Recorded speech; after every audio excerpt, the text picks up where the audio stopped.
Assalamualaikum Pak Dr. Jadul Akbar. Assalamualaikum Ustadz Dr. Jadul Akbar. Ya. Waalaikumsalam warahmatullahi wabarakatuh. Bagaimana kabarnya Ustadz? Alhamdulillah, ini baru di Jogja, on the way ke hotel. Jadi masih dalam mobil. Semoga selamat sampai tujuan Ustadz. Amin, amin, insya Allah Ustadz. Kami persilakan dengan segala hormat. Silakan teman-teman untuk melihat di layar ya. Silakan. Baik, bismillahirrahmanirrahim. Assalamualaikum warahmatullahi wabarakatuh.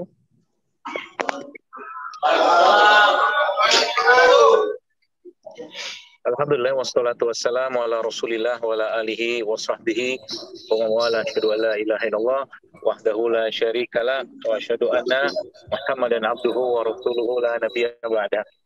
Allahumma shalli wa sallim ala nabiyyina Muhammad wa ala ali Muhammad kama shallaita ala Ibrahim wa ala ali Ibrahim wa barik ala Muhammad wa ala ali Muhammad kama barakta ala Ibrahim wa ala ali Ibrahim innaka Hamidum Majid. Segala puji bagi Allah yang pada malam hari ini mempertemukan kita tentunya dalam majelis ini, dalam jambore pertama Koperasi Lumbung Bumi yang Masya Allah sudah cukup banyak ya para petani-petani atau mungkin orang-orang yang tergerak untuk bersama membangun kembali pertanian yang sehat tentunya, sehingga manusia yang memakannya pun itu menjadi sehat. Dan salam hormat saya buat Ustadz Syawaludin ya, Ustadz Syawal, dan semua teman-teman yang hadir pada hari ini dari berbagai tempat. Semoga Allah ikhlaskan niat kita, khususnya teman-teman yang hadir, bagaimana kita berkehidupan di dunia ini dalam rangka persiapan tentunya untuk kita nanti bertemu dengan Allah Azza wa Jalla. Dan berkaitan dengan topik pertanian ini, kita tahu bahwa ada hal yang menarik yang menjadi sebuah catatan penting ya untuk kita semua, yang menjadi dakwahnya para nabi dan rasul dari zaman dahulu sampai saat ini kita berada. Salah satu ayat yang mungkin kita pernah mendengar ya, yang berkaitan dengan keadaan atau kondisi dunia saat ini adalah surat Ar-Rum ya. Dalam surat Ar-Rum yang kita mungkin sebagian sudah tahu ya, di mana Allah Subhanahu wa taala menjelaskan zoharul fasad ya, telah tampak kerusakan di laut ya, di darat ya, di bumi ini ya, dan semua itu ya tentunya akibat ulah manusia.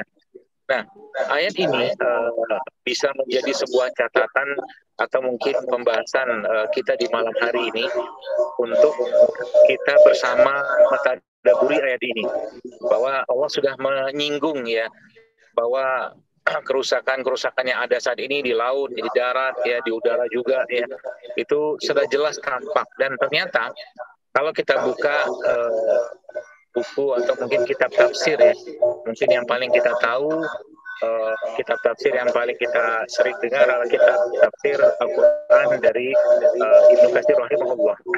Itu ternyata teman-teman sekalian, Ibnu Katsir menyebutkan bahwa kerusakan ya yang ada di bumi ya, darat, laut ya, yang disebutkan dalam surat Ar-Rum tersebut, itu ternyata kerusakan yang ditafsirkan oleh Mukatsir dalam kitabnya atau mungkin dalam tafsirnya tersebut adalah kerusakan yang berhubungan dengan kemusyrikan.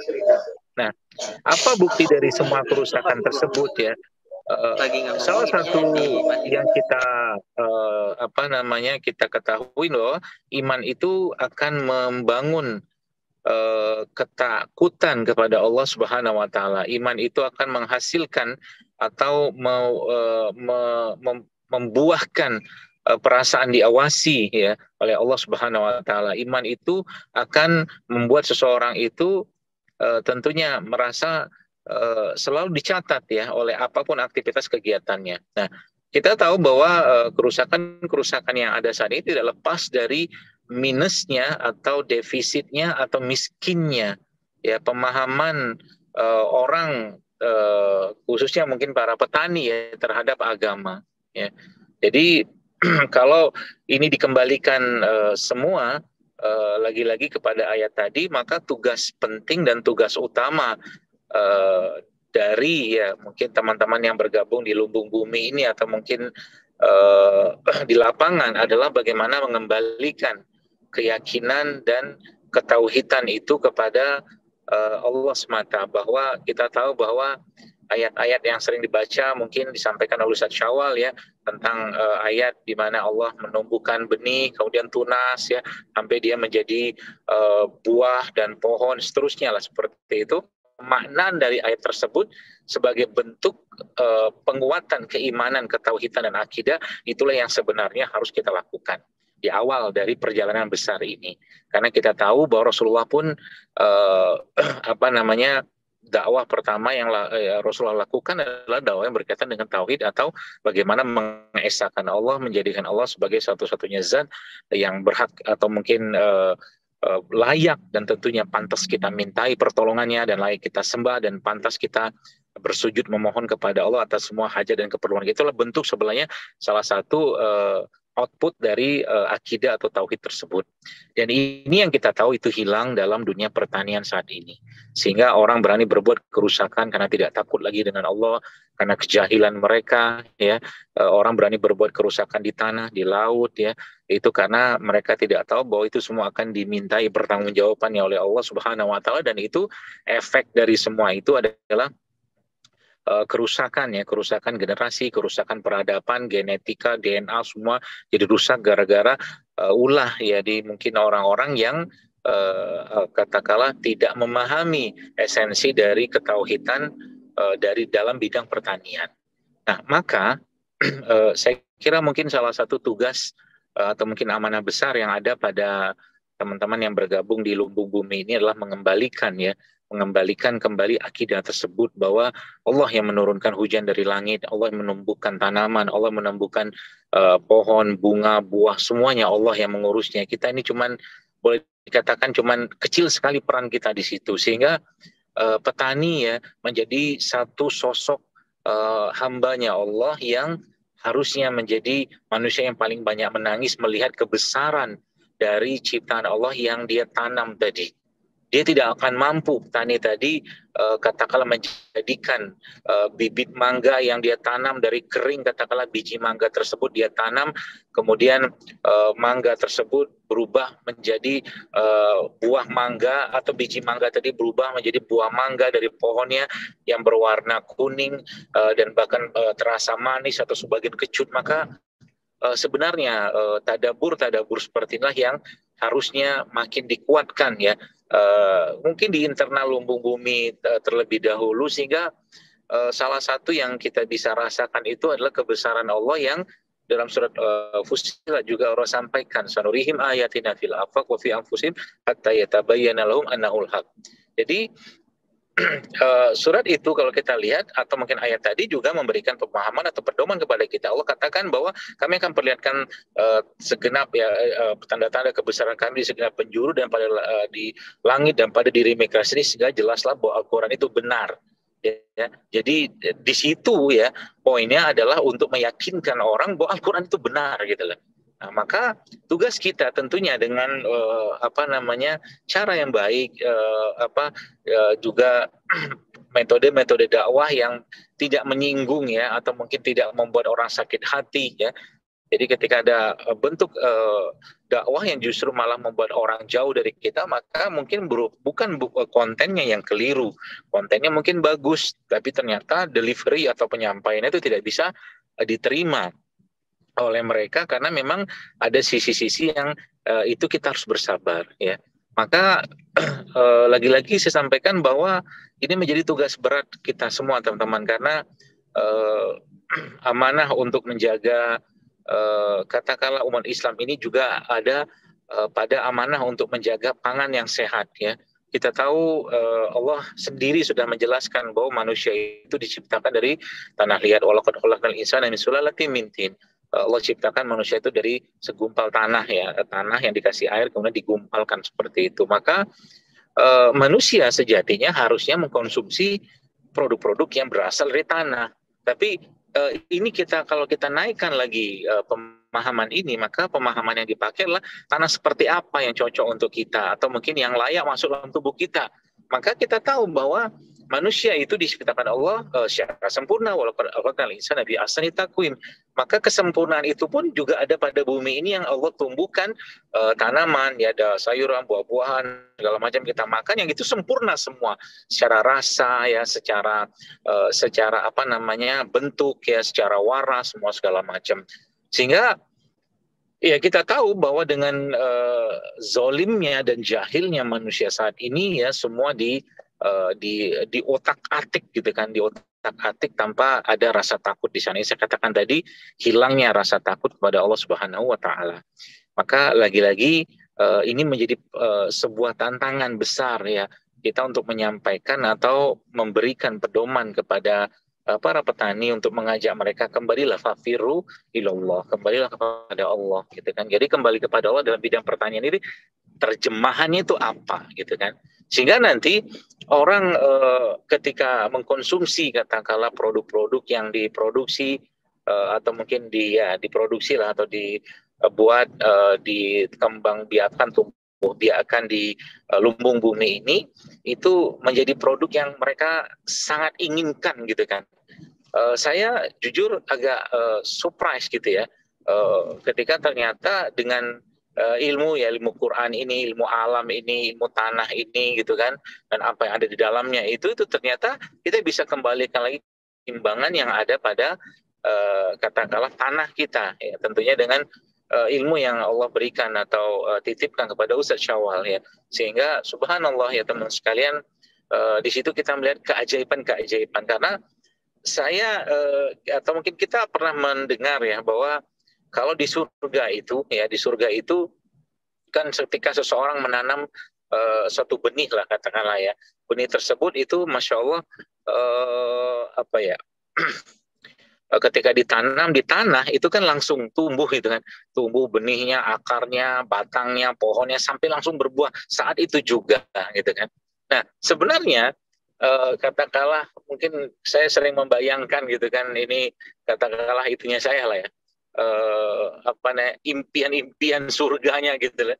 Sebenarnya nggak mungkin itu, atau mungkin itu bisa saja kita wujudkan di bumi ini gitu loh ya, tapi mungkin tidak akan persis seperti di surga gitu kan. Dan ternyata pelan-pelan ya ternyata dengan ilmu pengetahuan, dengan Al-Quran kita bisa mewujudkan itu. Tapi yang menjadi poin pentingnya mungkin sebagai penutup saya di sini adalah bahwa peradaban yang ingin kita bangun di sini bukan sekedar peradaban yang hubungannya dengan materialisme ya, bukan hubungannya dengan materialisme atau fisik sesuatu, tapi peradaban yang di atasnya itu lagi, bahkan di atasnya itu lagi, yaitu peradaban yang berhubungan dengan manusianya. Ya, ilmu pengetahuan yang ada saat ini, Bapak Ibu sekalian, teman-teman sekalian, sepengetahuan dan kita lihatlah bukti nyatanya pun banyak sekali tidak memberikan solusi-solusi yang justru malah memberikan katakanlah tadi ya jawaban dari masalah-masalah yang ada. Ya, kita tahu dari ilmu pertanian katakanlah juga banyak justru muncul masalah dengan katakanlah pengembangan teknologi yang ada, tanpa kita tentunya tidak menafikan itu ada manfaat yang kita bisa ambil. Kemudian bidang kesehatan juga kita tahu gitu kan, justru malah menimbulkan banyak masalah baru. Lagi-lagi kita bukan anti itu, tapi saya katakan ruang yang diberikan kepada katakanlah sesuatu yang berbasiskan pada alam, pada Al-Quran itu sering justru malah dipersempit gitu kan. Makanya kita harus punya cara untuk menyampaikan dengan baik kepada masyarakat ya, sehingga nanti peradaban yang tadi saya katakan ingin kita atau mungkin kita bisa wujudkan itu peradaban yang berhubungan dengan peradaban yang berhubungan dengan ketuhanan atau ketauhidan atau akidah, sehingga nanti imbas dari itu adalah manusianya juga akan baik, dan akhirnya yang berhubungan dengan materi atau fisik itu juga akan baik, karena memang itu ditopang oleh peradaban yang berhubungan dengan rasa takut, ya rasa diawasi, rasa harap kepada Allah, atau mungkin peradaban ketauhidan tadi. Nah, inilah yang kita ingin wujudkan bersama tentunya, sehingga ya mungkin harapan saya ya teman-teman yang bergabung di komunitas Lumbung Bumi ini punya semangat besar untuk menyampaikan ini ya kepada masyarakat, karena Jujur saya pernah mendapatkan satu kisah ya, ada teman lah gitu kan, dia istrinya tuh kena kanker tumor seperti itu, dan begitu susahnya dia untuk mendapatkan informasi-informasi berkaitan dengan pengobatan-pengobatan di luar pengobatan yang ada atau modern saat ini gitu kan. Akhirnya cari sendiri sana sini segala macam, dia belajar segala macam. Tapi bagi saya itu sebuah catatan penting bahwa banyak masyarakat yang sebenarnya menginginkan hidup sehat, makan sehat gitu kan, dengan tanaman sehat seperti yang mungkin kita tanam di lumbung bumi ini, tapi mereka kadang tidak mendapatkan akses untuk itu. Padahal mereka adalah katakanlah memang ya memang membutuhkan itu gitu kan. Maka ya penting yang kita bersaling menguatkan ya, saling bersinergi dengan satu tujuan bersama, membangun peradaban ketauhidan dalam bidang atau peradaban akidah ya, dalam bidang pertanian ini, sehingga nanti banyak petani-petani yang lebih dekat dengan Allah, lebih dekat dengan Al-Quran, lebih dekat dengan petunjuk-petunjuk Nabi SAW, dan produk yang dihasilkan pun produk yang penuh dengan keberkahan, bukan cuma dari sisi fisik ya, tapi produk tersebut memberikan katakanlah ya suatu ya keberkahan itu kan ziyadatul khair ya, bertambah kebaikannya gitu kan, sehingga nanti yang dimakan itu menjadi penguat buat jasad mereka, menjadi penguat buat hati mereka ya, dan menjadikan mereka semakin taat kepada Allah Subhanahu wa taala. Maka ya saya berpesan kepada teman-teman semua dan buat saya juga sendiri, mari kita saling bersinergi untuk membangun cita-cita besar ini, dan tentunya ketika ada produk-produk dalam bumbu ini, kita ya kalau boleh saya katakan harus segera kita sikat ya, atau kita habiskan untuk kita sampaikan kepada masyarakat ya, pesan apa namanya akidahnya ya, pesan ketauhidannya, yang ini sebenarnya bukan tugas ringan tentunya, tapi tugas yang sangat mulia yang harusnya ada pada semua teman-teman yang bergabung di komunitas Lumbung Bumi ini ya. Dan ini rewardnya memang tidak tanggung-tanggung ya, karena kita tahu bahwa Allah Subhanahu wa taala ya memberikan jaminan ya kepada orang-orang yang mentauhidkannya, yang mengesahkan Allah itu dari berbagai sudut pandang atau mungkin sisi pekerjaan yang mereka lakukan. Banyak sekali sebenarnya kisah-kisah yang berhubungan dengan kesolehan ya para petani-petani yang di zaman dahulu itu kisah itu kita bisa dapatkan ceritanya, bukan kisah Israiliyat, seperti ada suatu kisah di mana ada dua orang petani yang mereka ini masya Allah apa namanya uh, memiliki pertanian atau apa namanya hasil produk yang sama, tapi ternyata ketika hujan turun ya, atau mungkin mendung hujan itu akan turun, itu ternyata awan itu uh, melewati pertanian atau kebun seorang petani yang di sebelah itu ada kebun lagi gitu kan. Seperti itulah kurang lebih ceritanya itu. Ternyata memang setelah kisah itu, waktu pernah saya baca kisah tersebut, itu ternyata tidak lepas dari sodakohnya petani tersebut atas hasil pertanian yang dia dapatkan, sehingga ternyata Allah memberikan keberkahannya dengan awan itu Allah giring untuk menurunkan hujan di kebunnya orang tersebut. Artinya apa? Ya ketika petani itu adalah petani-petani yang soleh ya, petani-petani yang dekat dengan Allah, dengan aktivitas mereka tentunya mereka mulai dengan baca basmalah misalkan, atau mereka orang-orang menegakkan sholat dalam pertaniannya dimanapun mereka bekerja, itu ternyata kita tahu Allah menjanjikan keberkahan ya dari langit ya, dari dalam bumi ini kepada kita semua para petani tadi dengan hasil yang berlimpah ya. Jadi saya katakan ini kalau seandainya ya pemahaman seperti ini diinstal di para petani, itu masya Allah teman sekalian.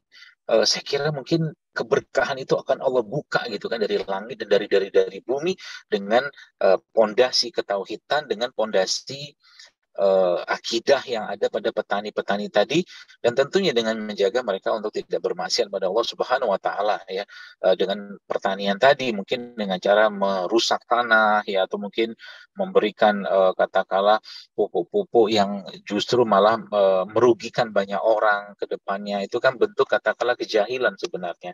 Maka lagi-lagi saya sampaikan ini menjadi sebuah tugas besar kita semua untuk bisa apa namanya menyampaikan ini kepada para petani sehingga mereka bisa kita kembalikan lagi kepada Allah, kepada Al-Quran, kepada bagaimana petunjuk Nabi SAW ya, dan generasi-generasi terbaik yang sudah pernah ada di muka bumi ini yang dengan peradaban Islam tersebut akhirnya Islam ini memberikan teladan buat yang lain gitu kan. Ya, tentunya kita berharap juga dengan apa yang kita lakukan ini bisa mendukung ya negeri kita tercinta Indonesia ini untuk menjadi negeri yang kedepannya punya hasil pertanian yang spektakuler ya, atau mungkin yang luar biasa. Kita tahu bahwa Thailand misalkan kita tahu dengan pertanian mereka yang ada itu mereka bahkan bisa mengekspor kelapa muda gitu kan. Saya kadang-kadang mikirnya tuh kelapa muda aja diimpor gitu kan. Kita lihat beberapa supermarket besar gitu kan, itu banyak kelapa-kelapa muda gitu di sana. Yang ternyata itu sebagian besar itu kelapa impor juga yang ada dari Thailand segala macam, dan itu menunjukkan ya ketahanan pangan negeri tersebut gitu kan. Dan ini kita bisa pelajari tentunya, apalagi kita tahu bahwa di Indonesia ya tanaman-tanaman seperti cukup banyak, cuman mungkin karena kita kurang pede gitu kan. Jadi kalau mungkin saya katakan kita umat Islam khususnya harusnya jauh lebih berhak katakanlah mengelola ini semua, karena kita tahu peradaban emas yang ada pada generasi Islam saat dulu itu memberikan jaminan kesejahteraan kepada semua manusia gitu kan, tidak pandang agama gitu kan. Bahkan beberapa sejarawan orientalis sekalipun atau non muslim sekalipun mengatakan bahwa ya kita patut berterima kasih ya bahkan dengan peradaban Islam yang luar biasa, yang bahkan kita tahu ya Spanyol yang ada saat ini dengan kebun zaitunnya itu cuman sisa peradaban emas Islam yang ada di Cordova, Andalusia saat itu. Jadi peradaban yang ada saat ini pun yang ada pada Eropa sekarang itu cuma sisa-sisa saja. Nah, ini menjadi tugas besar kita semua untuk membangun peradaban pertanian yang berakidah, katakanlah seperti itu, yang di situ Allah berikan keberkahan ya. Kita tahu bahwa dalam Al-Quran sudah menjanjikan ya, penduduk suatu negeri yang bertakwa maka Allah akan menjanjikan keberkahan buat mereka. Keberkahan itu dari langit ya, Allah turunkan hujan, dari bumi itu tanah menjadi subur, sehingga bahkan mungkin hasil pertanian itu bisa diberikan secara gratis karena saking berlimpahnya, dan petani pun sudah sejahtera makmur. Itu kan menjadi tujuan yang saya dapatkan juga dari Lumbung Bumi, dari Ustadz Syawal ini juga seperti itulah. Jadi petani sejahtera, negeri kita sejahtera, produk yang diberikan atau disampaikan kepada masyarakat pun pada umat Islam dan umat-umat yang lain tentunya juga itu produk-produk yang terbaik gitu kan, dengan uh,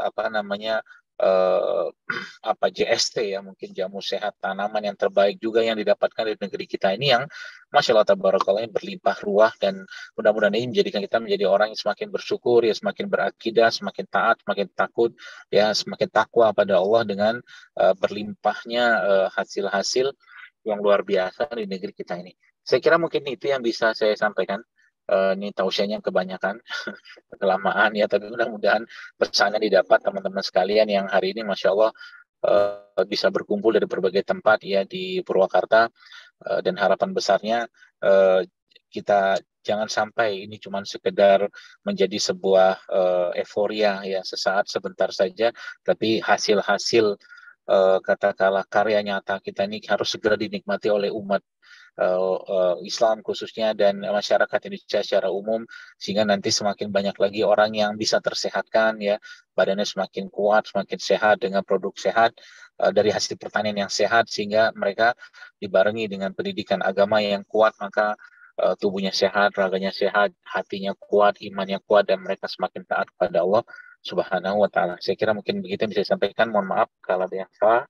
Selamat berjambore, mudah-mudahan berkah acaranya dan semoga Allah lindungi ya dari segala macam hal-hal yang merugikan kata Allah, dan semoga Allah jaga dan lindungi juga Indonesia dari semua makar-makar yang bisa merusak negeri ini, dan semoga Allah jadikan negeri kita ini menjadi negeri yang baldatun thayyibatun wa rabbun ghafur insyaallah. Assalamualaikum warahmatullahi wabarakatuh.